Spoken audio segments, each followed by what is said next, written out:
इधर पश्चिम बंगाल में क्यों बीजेपी करेगी विरोध प्रदर्शन, टीएमसी कार्यकर्ताओं पर लगा बीजेपी ऑफिस में तोड़फोड़ करने का आरोप और बंगाल में क्या है बीजेपी का पेंटिंग अभियान। पश्चिम बंगाल से जुड़ी खबरें देखते हैं top 9 battle of Bengal.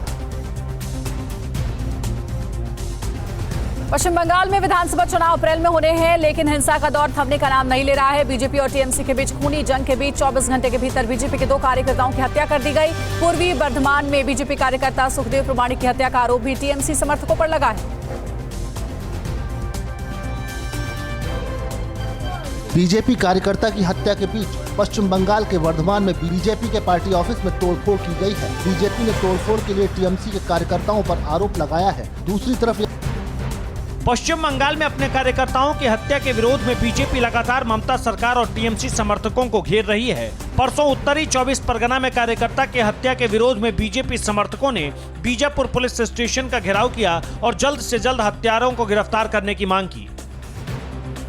BJP कार्यकर्ता की हत्या के बीच पश्चिम बंगाल के वर्धमान में बीजेपी के पार्टी ऑफिस में तोड़फोड़ की गई है। बीजेपी ने तोड़फोड़ के लिए टीएमसी के कार्यकर्ताओं पर आरोप लगाया है। दूसरी तरफ यहां के जमुरई इलाके के मोहन गांव में टीएमसी के 2 गुटों के बीच बमबाजी की घटना हुई, जिसमें 2 लोग घायल हो गए। पश्चिम बंगाल में बीजेपी अध्यक्ष जेपी नड्डा के काफिले पर हमले के बाद बीजेपी टीएमसी से आर पार के मूड में है। इसी कड़ी में गृह मंत्री अमित शाह 19 दिसंबर से 2 दिनों के राज्य के दौरे पर जाएंगे। अमित शाह इस दौरे में शांति निकेतन जाएंगे, साथ में पार्टी के अलग अलग कार्यक्रमों में शामिल होंगे। पश्चिम बंगाल की सीएम ममता बनर्जी आज से 3 दिन के उत्तरी बंगाल के चुनावी दौरे पर रहेंगी। ममता आज सिलीगुड़ी पहुंचेंगी। आज रात्रि विश्राम के बाद जलपाईगुड़ी में एक जनसभा करेंगी। बुधवार को कूच बिहार में सभा करेंगी। यहां के 3 जिलों के बूथ वर्कर्स से भी मिलेंगी।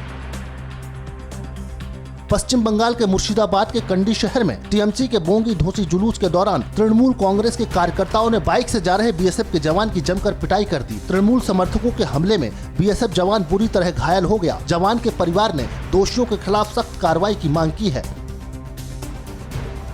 पश्चिम बंगाल में अगले साल अप्रैल मई में होने वाले विधानसभा चुनाव की तैयारियों को लेकर चुनाव आयोग के सीनियर अधिकारियों की टीम राज्य का दौरा करेगी। 17 दिसंबर से 2 दिन के दौरे में आयोग की टीम राज्य के अधिकारियों के साथ चर्चा करेगी। साथ में विपक्षी पार्टियों की शिकायतों को लेकर भी उत्तरी बंगाल के हालात की समीक्षा की जाएगी।